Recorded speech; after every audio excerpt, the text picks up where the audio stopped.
Ayo, it's the Memo Show. Here at the Memo Show, we like to have creative conversations with creative people. If you haven't already, please follow the show on your podcast service of choice. Apple Podcasts, Spotify, you can tell Alexa to play it or whatever non-sentient being you ask to play your podcasts. By the way, they are sentient. Don't let them tell you otherwise. And you can watch this podcast too. If you like to watch podcasts, the video version is on YouTube and Spotify. If you happen to go to YouTube, don't forget to like and subscribe. It's at The Memo Show. And also do that for my next guest, Cybernetics, aka Jason Barnes. If you don't know Jason, his journey as an amputee drummer and musician is well documented and went viral a few years ago. You can find those videos in the show notes and on YouTube. But he recently did a benefit concert for the Steps of Faith Foundation called Thundergong that's hosted and put together by the sickeningly cool and positive Jason Sudeikis. The Steps of Faith Foundation raises money for uninsured and underinsured amputees so they can get the prosthetic limbs they need to restore mobility and possibility in their life. In Jason Barnes' performance, he melds cutting-edge prosthetic mechanics with an unrelenting passion for musicianship. But after trying to find more out about this guy, I find there was a lot of information about what he went through as a drummer who devastatingly lost the use of part of his limb. I mean, what's more devastating to musicians than realizing you may never be able to play music again?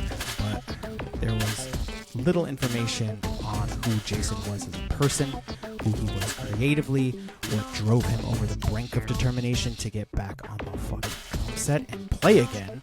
So I reached out to find out more, and he agreed to come on the show and share a little more. So without further ado, I bring to you Jason Barnes.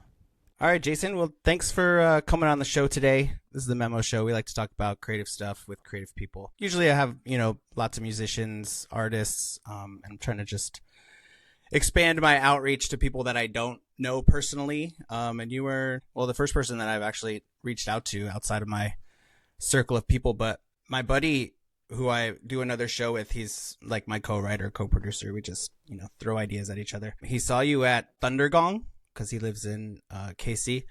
He said you were freaking awesome, and he was like, you got to try to get this guy on your show. He said he was standing directly behind the guy who kept screaming, you rock, you rock, you rock. So he said, if you know that guy, he was right behind him, which I thought was pretty funny. So he kind of sparked my interest, and I looked you up online, and there's like 2 videos of you, telling your story, but there wasn't really much about like you as a person, like your background, what inspires you, what drives you to be a creative person, why you became a drummer, things like that. So I thought that'd be a great opportunity to ask you some of those things. Yeah, awesome. Cool. A lot of videos have definitely focused on like the tech and the things that we've created and stuff. I mean, that's kind of been a spotlight for a lot of those things. So yeah, which is also really cool. I just wanted to know more about you as a person. So when you were growing up, was drumming your kind of first choice, and was music like an influential thing from your family, or how did you get into it? So growing up, I was born in Guam. My mom was from Guam originally because my grandfather was in the military. And my oldest brother and my oldest sister were actually born in Australia, which is where my mom had met my dad. So going back to, does music play a part from a young age? My dad was a fairly well-known musician in Australia. He's in the who's who of rock and roll out there. He played in various different big acts. His band was the band for the Australian version of Hair, the musical, and a few other big acts out there. And so I kind of grew up in music from a young age. And growing up, I was kind of a real ADHD kid for sure. And so like I didn't really start like really getting into music until maybe I was like 9 or 10. My dad played guitar. And of course, so that was the first instrument that I picked up. He gave me an acoustic that my grandpa had given him, when he was a kid. And, of course, the first song I learned on the guitar was, you guessed it, Smoke on the Water. And, so then like from there, I was really interested in it. And I just I didn't one fully grasp it, and it didn't grasp my attention enough for me to take it like super super seriously. I started learning a little bit here and there, and I think when I was like 13 or 14, again the ADHD coming into play here, I was always tapping on the dinner table and just like constantly, essentially, playing drums on anything and everything. And I think my mom and my dad like realized that I carried a rhythm better than I did anything, and I didn't really know this, at the point. And so they just decided to get me a drum kit for Christmas that year. And so like day one of jamming with my dad, we were doing like Eric Clapton and like BB King. So I was learning like, blues shuffles and things like that. And I think that day one, I was kind of like, I think I really like this a lot. And obviously, like, I kind of felt like I was a natural to an extent. And so that was kind of the beginning of that journey. That's cool. That's exactly what my son's going through right now. He wasn't a musical kid, when he was younger, but same as you, he's tapping on everything, like constantly listening to like cool music. And, we got him into magnet school. So he's doing rock band, and he picked drums. I play guitar, so I thought that maybe he would go for guitar, but he was like, "No, I want to play drums." And I was like, "Perfect," And he plays guitar in orchestra too, so that's really cool. I totally see that. So, other than your dad, what other inspirational figures did you have in your life that really pushed you towards music? So it mainly started with my dad. And I always was interested in music growing up. But once I started playing drums and taking it a little bit more seriously, and forming local bands and things like that, it's really when I started like diving deep into musicians and other drummers and things like that. And yeah, a lot of influences like growing up was a lot of like classic rock and psychedelic rock, prog rock. I really loved Rush. Really loved Neil Peart, one of my favorite drummers, of course. And so yeah, it was very kind of rock, psychedelic rock, blues influenced growing up. And I mean, a lot of the bands that I was listening to as a young teenager getting into music was stuff like Coheed and Cambria, another kind of prog rock band. Listened to a lot of like pop punk bands, Blink-182, Taking Back Sunday, things like that. So those are kind of a lot of the bands that kind of got me started into like taking music seriously. And then obviously like my music taste evolved quite a bit. I started playing in very heavy metal / death metal bands. I played in a reggae band, more of like a Cali reggae band, not like traditional reggae. Yeah.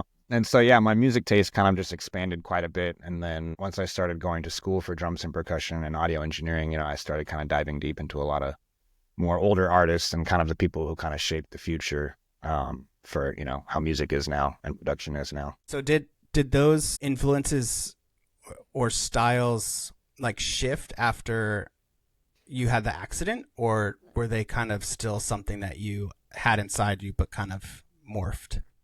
So they were still kind of the same. So like when I had my accident, I was playing in a reggae band at the time. Not very difficult. I mean, there's some kind of groovy, difficult patterns in there, but it's not very like difficult drumming style. And so that was kind of my big passion before I got put in the hospital and after I got out. And when I had gotten released from the hospital, I kind of just, obviously with something traumatic like that happens, I kind of was just feeling very down about life and didn't really know like what I was going to do. And, I'm starting to think like, oh, I can't play guitar anymore. I can't play bass anymore. Like I can't play drums. I can't open a water bottle. It's like you start thinking of like all these kind of things. And basically what kind of got me out of that funk was getting back into music and talking with my old band members, the reggae band I played in. And that kind of gave me the inspiration to kind of get back on the kit, which we can talk about that a little bit later on if you want as well. But yeah, so the style didn't really change so much. What changed more so was limitations. And those weren't really apparent if you're talking about just, your everyday radio rock song or something, everything's pretty straightforward, and I could essentially kind of play most of those things. It started becoming more difficult when we started getting to things like very high speed, like blast beats, for instance, like you would play in metal, or even things like, global grooves, like, and it was Latin stuff. Anything that has kind of quick swing patterns and like pickup notes. So like jazz, for instance, at certain tempos with jazz, playing that swing on the ride was kind of difficult. And that's kind of what led me into, developing the other prosthetics and stuff. Yeah, I was wondering what part of drumming you would need like a custom prosthetic for, and that makes total sense. A lot of that is, with your wrist. So I could see how, you would need to kind of customize that a little bit. And so do you categorize your like musical journey as like kind of like a before and after the accident kind of thing, or? Not really so much. I think one being like a traumatic accident and not like a congenital amputee, there was this like level of like not accepting that something had happened to me kind of when it first happened. So kind of a little bit of stubbornness, which probably in retrospect was a good thing. Yeah. Yeah. I wouldn't really categorize it so much as a before and after. I mean, as far as categorizing it like that, it would be like I was playing in bands and like, it was serious, but not as serious as it should have been. Everyone has all these like, life events that happened, and when you're playing in a band with people, you're essentially running a business with, 4 or 5, 6 other people. So I would say like I didn't actually get serious about music until I realized that's what was going to save my life, And so then, after I had got out of the hospital is when I started working on developing my own drumming prosthetic. And then I enrolled into Atlanta Institute of Music and Media for drums and percussion. And that was kind of the moment when I had decided like I was going to take this serious. And this is what was going to become my, not new life path, but permanent life path. I was working a job, the job that I was working when I had actually got electrocuted while playing in bands. And so when this event happened, I lost my job, I lost my house, pretty much lost everything. And all I had left was playing music, So again, yeah, that's kind of what saved my life. So as far as the before and after goes, it definitely pushed me to take the path in life that I'm taking. I kind of got pushed into it, against my will because of the accident, but, it ended up being, one of the greatest blessings in disguise, like I said. And so, afterwards I enrolled into Atlanta Institute of Music for drums and percussion. And that was kind of, the start of my journey, and as far as music being my career path and sole career path. Nice. Yeah, because I was gonna ask you what was like your get up and go like moment, like what really inspired you to say like fuck this, like I'm gonna like this is what I'm gonna do. I was just gonna say like I lost everything. I had to abandon my house. I moved back in with my mom. My girlfriend at the time and friends and family moved all of my stuff out of my house for me. And so it just went from not really being on top of the world, but kind of having, your shit together, and then it all falling apart. And so it was just this kind of like rude awakening. I was like, I'm back at my mom's house, staying in the guest room.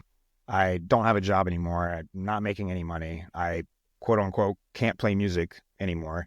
And so I kind of spent the first few weeks really kind of just dealing with the situation, and then kind of just learning how to adapt to like daily life, taking care of myself, putting toothpaste on a toothbrush, like, things like that. And so the first thing I picked up was video games. I was like, well, if I'm not doing anything, I can't really do anything. Let me try and figure out how to play video games. And that went surprisingly well for the most part. And it just wasn't enough. I mean, like I said, I went from living this like really busy life to just now I'm disabled back at my mother's house. It kind of just ate at me so much that I one morning woke up and was just kind of irritated, and I went and unpacked my drums from where the storage was in my mom's garage and proceeded to set them up. And then I taped a drumstick to my bloody bandage and proceeded to try and play a groove on the kit. And that was, at that moment, it was kind of very like, okay, like I can do this and I can think of some ways. My brain, I have, a fairly analytical brain and creative brain. And so like my brain was just like, how can I make this work with a prosthetic? How can I can play grooves. So like, that was cool that I could like, keep a beat and everything. And so then it just kind of was like, how do I take this to the next step? And that's kind of what led me here. That footage of you with the drumstick taped to your arm was just like, it's so inspiring. As a musician myself, I know the desperation you probably felt to just like want to get back on the kit or be able to be creative like that again. So that's incredible that you were just like, whatever, let's just try it. And then the evolution of that, going forward is really incredible too, which we'll get into. But I'm really interested in where were you in your musical journey? Like, were you still learning how to be a good drummer? Were you still trying to find your voice in that sense as a drummer? Where were you in your musical journey when this all happened to you? Yeah, I mean, I just knew that I liked music, and I was a multi-instrumentist. So I played bass in like a metal band that I eventually ended up playing drums for. I played guitar in some other bands like there. So you were already in it. You were like, you knew this was something that you loved. I was in it, but again, just the daily activities of life, and then, again, maybe like the ADHD aspect of things, just I didn't really take it super seriously because, again, when I was growing up in music, then that was kind of before or during, the days of like MySpace and people being able to get big online. And so it was kind of this just like weird transitional thing. Like, are we going to make it? Are you not going to make it? Probably not. Play at the same local venue or local bar until your band gets big kind of thing. Like, it was never really on my mind that it would have been my full career path. Like, I wanted it to be, but I just didn't know how to get there, I guess. And like I said, I think I really started taking it seriously that moment that I taped the drumstick to my residual limb was kind of the beginning of all that. And then, months later when I had rolled into Atlanta Institute of Music is when I realized that I didn't know near as much about music as I thought I did. And there is so many other aspects of it. Talent's not everything. Practice was a big part of it. And, to me, talent is kind of overrated. I mean, people have talent, but very few people talent is going to get them to the top. There's a lot of just dedication and practice that'll get you there. Talent can get you started, but yeah. And I think that's kind of the moment that that I was talented, but I wasn't aware of what I was doing, and I wasn't knowledgeable about everything that I was doing. Can you talk more about how your playing style has like changed over time, considering like technique and creativity, and how you've had to evolve, with what happened?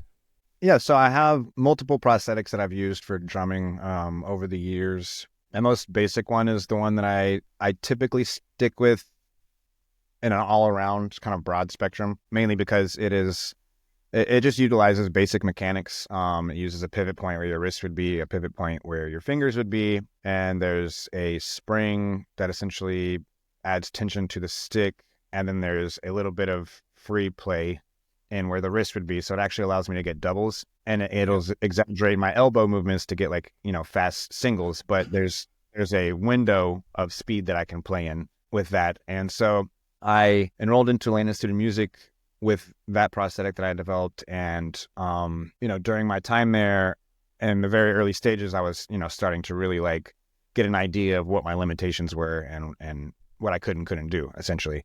And I was familiar with myoelectric prosthetics, which basically just use EMG sensors that pick up electrical signals from your residual limb. So they're amplified by a battery.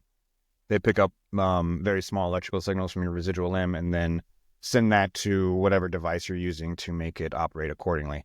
And so once I'd realized these limitations, I had this idea of developing a more advanced version of the robotic drum arm that essentially would allow me to flex and tighten the grip strength on the stick, so you could get like, singles or really fast buzz rolls. And then the more that I would extend, the looser the grip would be on the stick. So then I could get, triples and just really, really slow doubles in there. And that was the initial idea with it. I started working with Georgia Tech and Gil Weinberg to develop this robotic drumming prosthetic. We had gotten grants from the National Science Foundation and a few other foundations to build this prosthetic, but they really wanted to utilize AI concepts and things in it. So instead of just stopping at, well, I can just control the grip strength of the stick, why not make this better than what humans can do? And so when we built the first one, it was capable. I don't remember the exact number, but it can create sounds and timbres that we would never hear humanly possible, because it plays, I think, like 22 hits per second is the speed of each single stick that it can play. So I guess you get some really interesting sounds in there.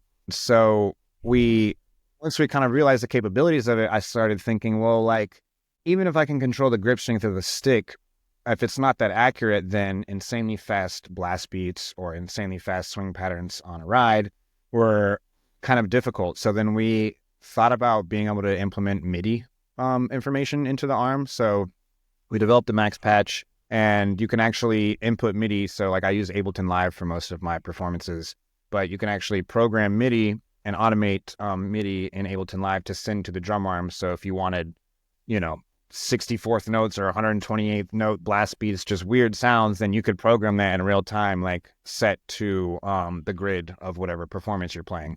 So we kind of gave it a little bit more capabilities than just controlling the stick. And so that kind of like Why not, right? Yeah, it kind of opened up all these weird ideas where like, oh, let's have a section in a song where it's playing these, like I said, 128th notes on the ride. And it's just like, what is that sound? We were able to create like really just interesting sounds. So the music kind of became very experimental, especially the music I was doing with Georgia Tech. And around that time is when I had just started getting into like production and audio engineering my own.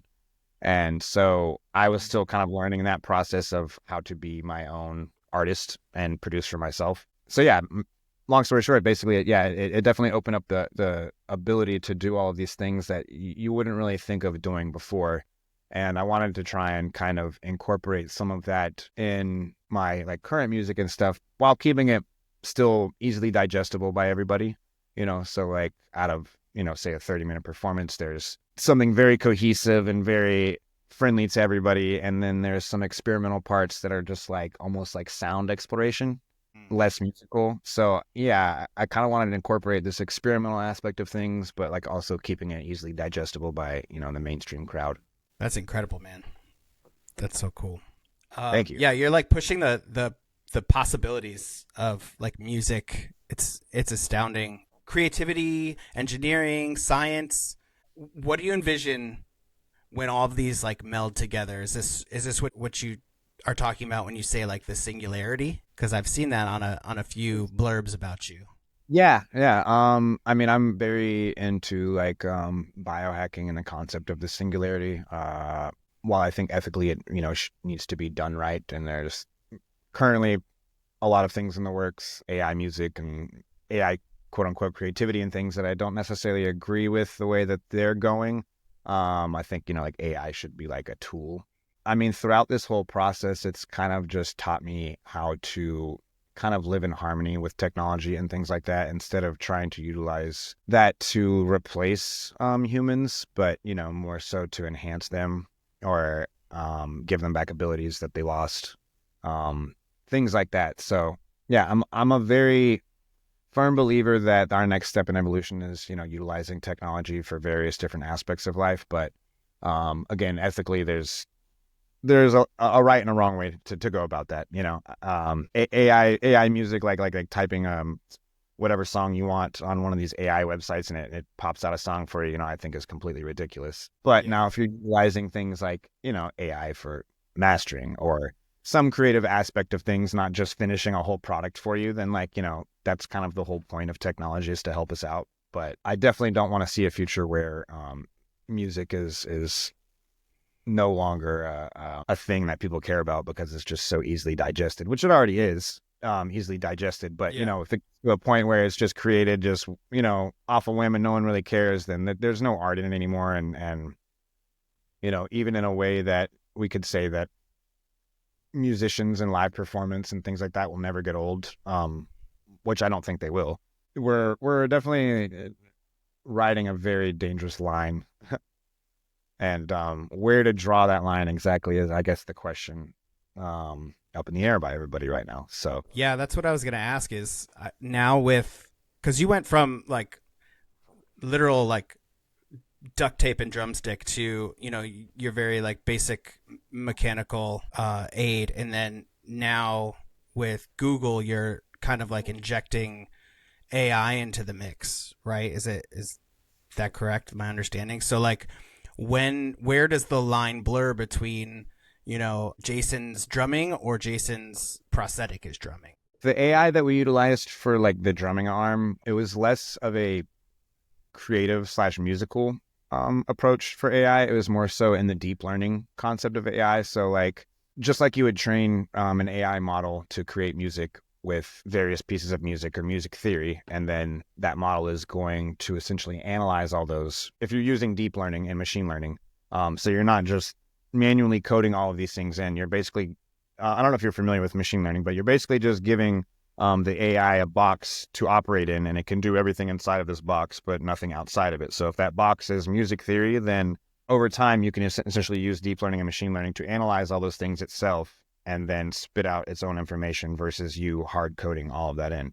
And so that was kind of what we used AI for more so with the drum arm, was utilizing machine learning to analyze my body movements, analyze how a human hand works and operates, where it actually hits, the dynamics of all of those things, and then timing and micro timing and things like that. So it's not so much on the creative side for music with the AI, but more so the machine learning aspect of what we need the device to do, which in this case is play drums. But we can utilize that concept for so many other things and so many other prosthetics even. So, I mean, just for instance, like the current drum arm, pretty much anybody that would be an amputee could use it with just some fine changes of some of the sample rates and everything to like how much strength they have, for instance, in their arm, how short their limb is, playing styles, things like that. And so like you can take that a step further and even develop,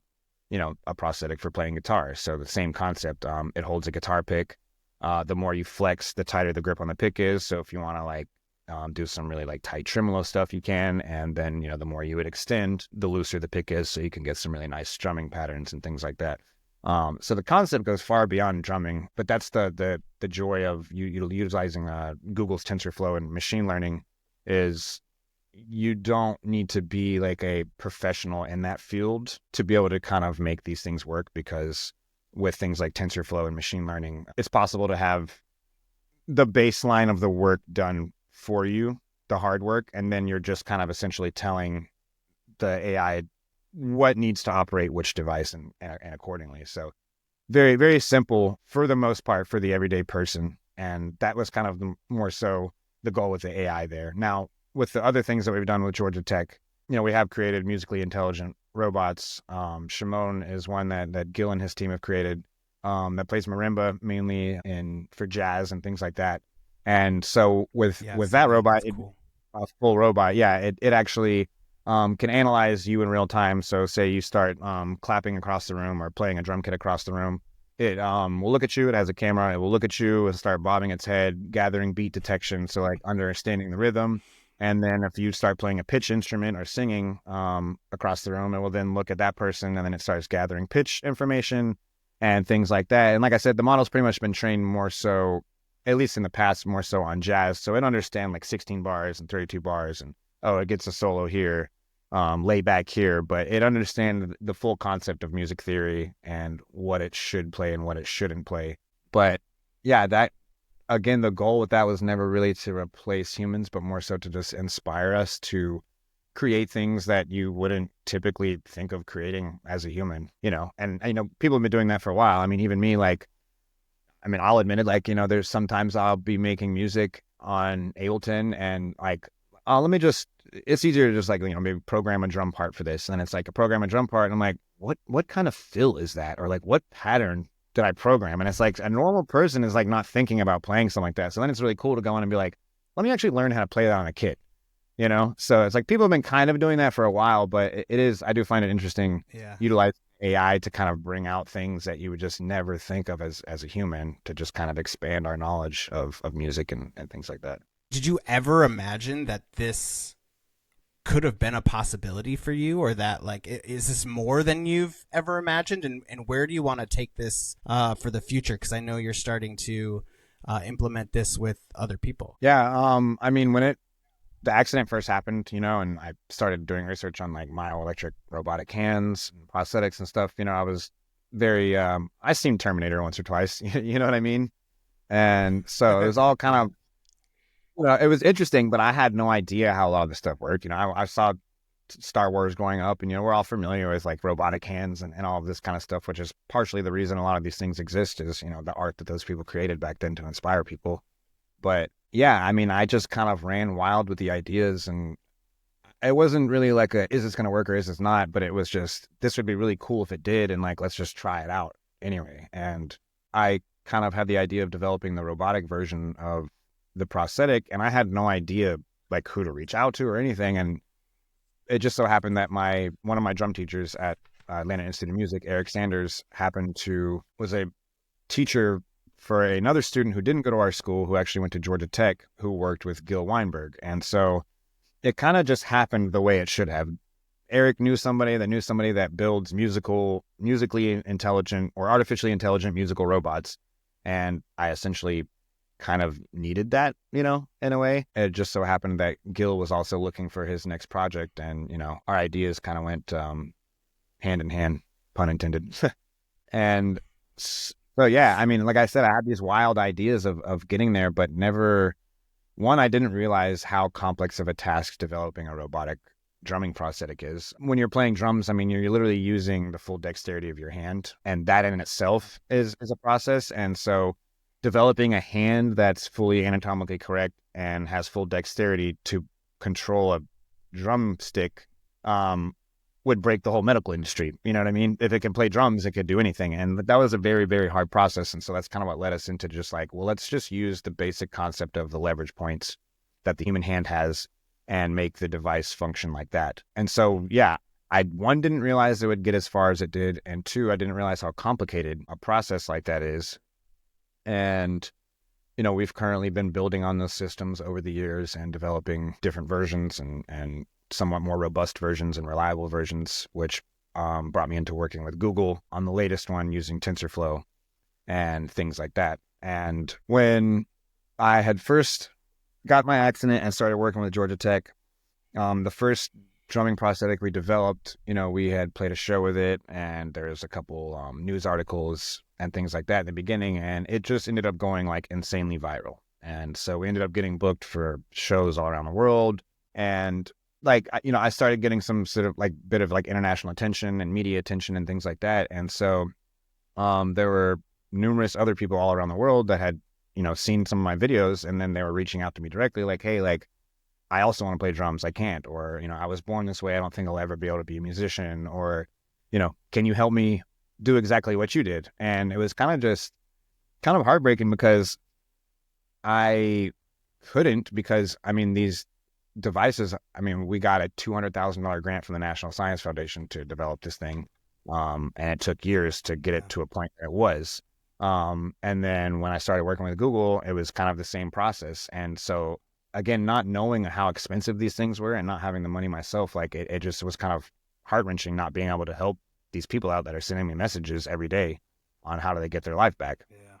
And so then when I started working with Google, they wanted to document the whole thing. They were going to fund a chunk of it if we utilized their TensorFlow system. And so once I started getting into talks with them, it just started becoming more and more apparent to me that I should own this new arm, and it shouldn't be owned by anybody else that has funded it, because typically with things like that and academics and grants, when a company develops something, it just gets put on a shelf, especially with something like that. So it was just kind of like, look what we did, look at this awesome thing, here's this $1 million man, but you're never going to see that technology in your life. So it didn't really make a lot of sense. And so when I started working with Google, I, requested, hey, I want to own this. I want to make it open source. I want to be able to give this back to everybody else that sees these videos, because it's just not right. It's not like you're watching somebody drive away in a Lamborghini. You're watching somebody attain something that they lost or that they never had, that it is a necessity, not just like an upgrade. And so, so we developed that arm, and then that led me into developing my own nonprofit, starting my own nonprofit with one of my good friends.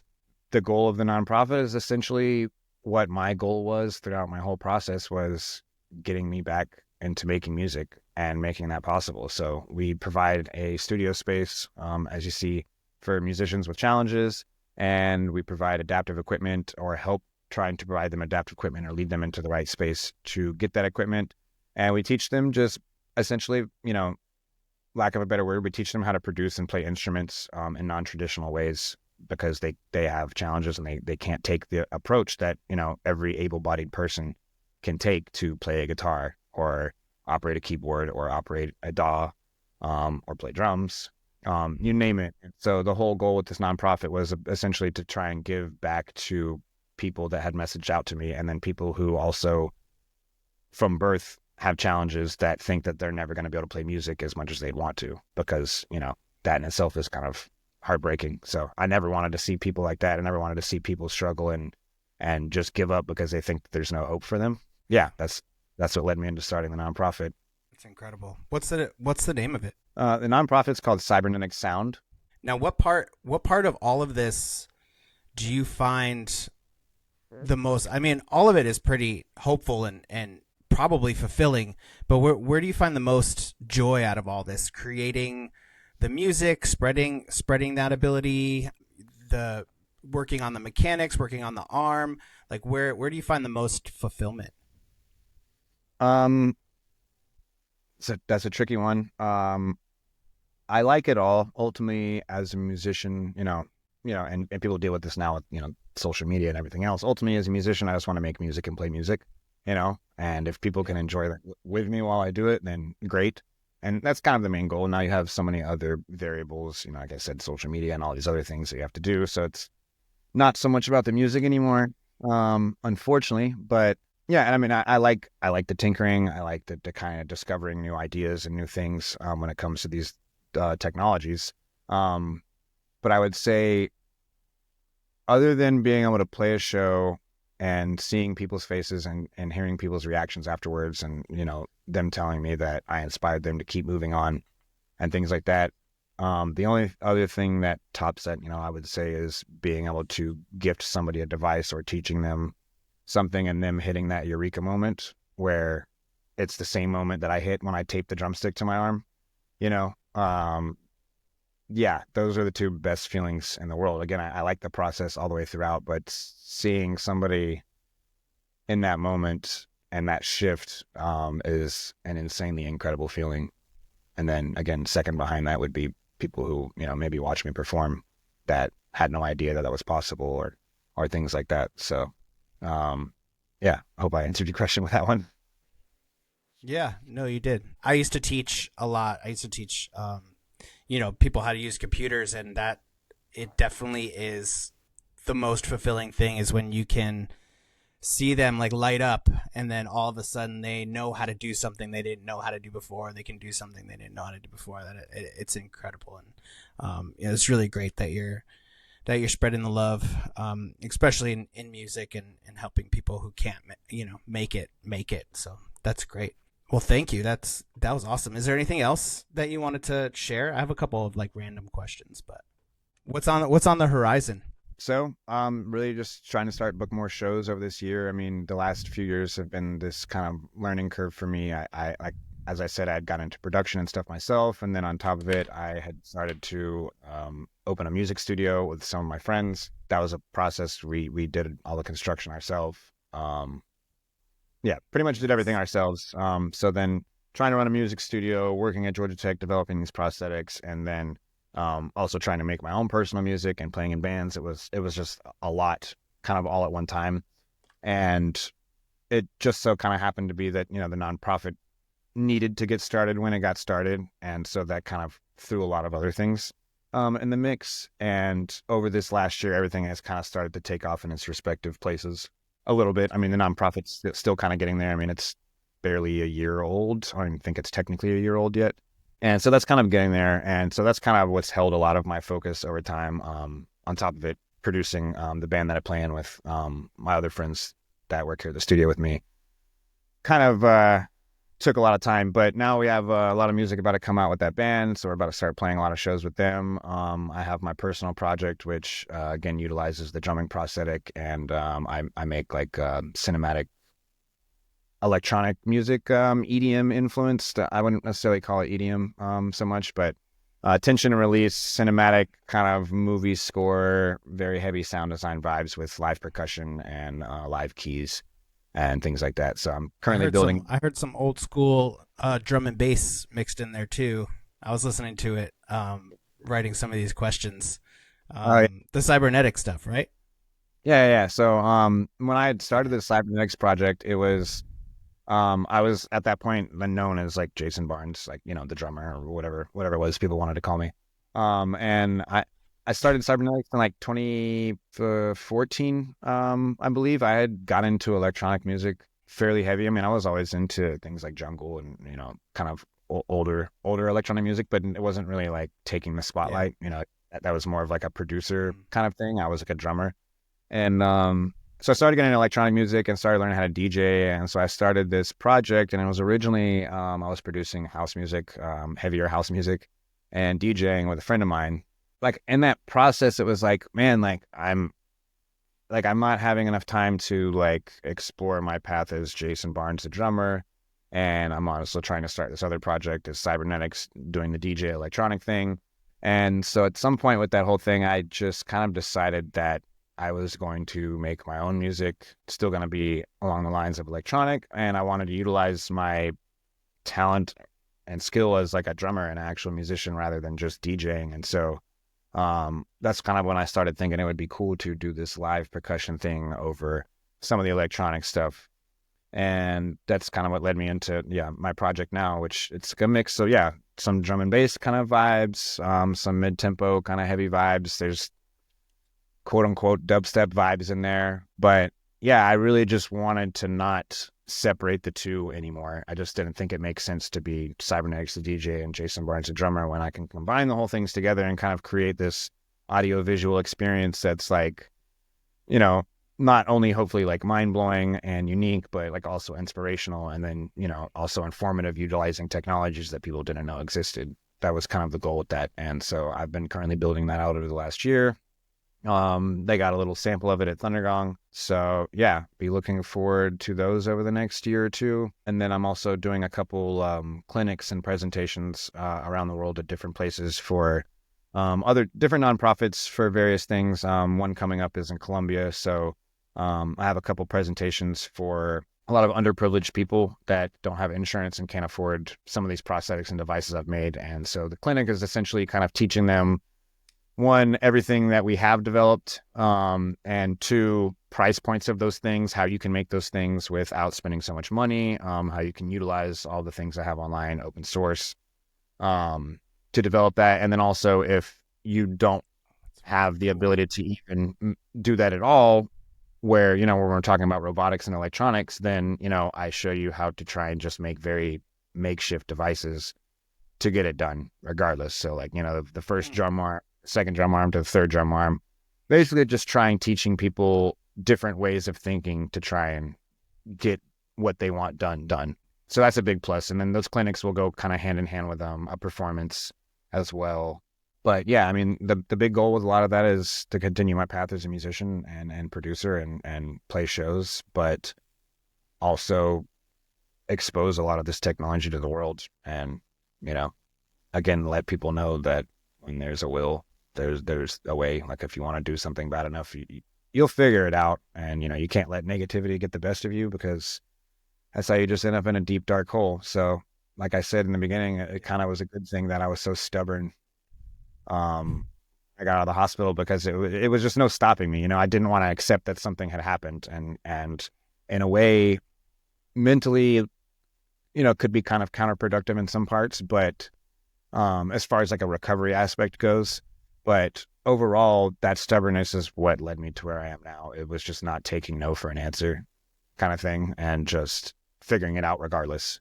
Might not be the best thing, but we still tried. We still tried to figure it out, and this is what we came up with. So that's incredible, man. Thank you so much. I mean, I thank you on behalf of all the people that you're helping too. I mean, you're doing so much, and I appreciate you as a human being. So thanks for coming on and answering some questions. Follow up with like one thing, because you said you appreciate me as a human being, but to tie back into like the will, there's a way thing. when I started this journey, it was strictly to get my own life back and, get me back to where I needed to be. But then when I realized that this was so much bigger than I was, is another reason why it kept me going. And so I don't want people to overlook the fact that you trying to get your own life back or trying to be successful at something is only for you, because I've been able to show other people that it's possible and teach other people to do things and go out on their own and not rely on anybody else to do things. So what started as a journey to get my own life back ended up being way bigger than me and ended up helping so many other people. So I just wanted to kind of leave you with that. Yeah, it's true. When they say, like, as a parent, they say you have to take care of yourself first, and it's not a selfish thing, because if you don't take care of yourself, you're not going to be in a position to help to take care of your kids or help other people. So that's awesome. Yeah. Thank you for that. What space should we keep an eye on for any updates from you? Or, like, do you have a particular YouTube or Instagram? Where do you put your music? Plug away. Most of my stuff gets promoted on Instagram. I do have a YouTube channel. I really need to focus on kind of building that up a little bit better. But Instagram is typically where I post most promo material. And then, music's on Spotify, Apple Music, etc. My Instagram is Cybernetic, CYBRNETX. And then the band I play with is more so like indie pop rock. And we are called Manic Wave. We'll be having a few more releases here coming in the next few months on Spotify as well. And again, anybody watching this that might know anybody or need help themselves, through the nonprofit, feel free to, reach out to us at cyberneticssound.org, or even just send me a DM on Instagram. Don't think anything is too small or too big, because we have kind of contacts all around the industry that are all very, very adamant on seeing our vision come to life. And, the goal of this nonprofit is to essentially make the nonprofit need to exist. So we're trying to change the music industry for the better, and, start showing companies, mainly more mainstream companies that produce instruments and gear for musicians, to start thinking about making things a little bit more accessible for people and taking a different creative approach. Because again, essentially the goal is to put us out of a job, So again, if it's something that is just completely wild and you think that it's too big for us, it might be a good conversation to have and a good idea to have, because we reach out to one of our contacts at, various other companies to try and make whatever vision it is a reality for not just me and, everybody else who comes into contact with us, but everybody around the world. Well, thank you, Jason. I appreciate you coming on. I appreciate your time. I'll put all the links to your stuff in the show notes and stuff. And once again, thank you. I appreciate you. Thanks for coming on. Yeah, thanks for giving me a chance to kind of tell my story and like I said, tell people about this stuff. So I really appreciate it. Absolutely. Anytime. And I want you to come back on and we'll just like straight up talk about the tech stuff, because that's really of course, man. Awesome. Yeah, anytime. I'd love to. Cool. Awesome. Thank you. Yeah, man. Take it easy. All right, folks. There you have it. Thank you for listening. Jason, thanks again for coming on. I appreciate you. All the links are in the show notes. Go follow Jason on social media, on his Instagram, on his YouTube channel. Follow me on my Instagram, my YouTube channel, Spotify, Apple Podcasts, all that fun stuff. Again, thank you for joining us. I hope you learned a lot, and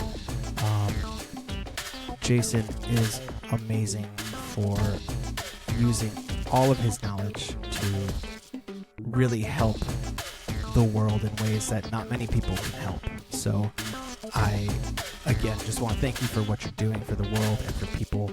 And I hope everyone enjoyed our awesome conversation. I learned a lot more about Jason than what I could find on the internet about him. So thanks again, and I will see you next time.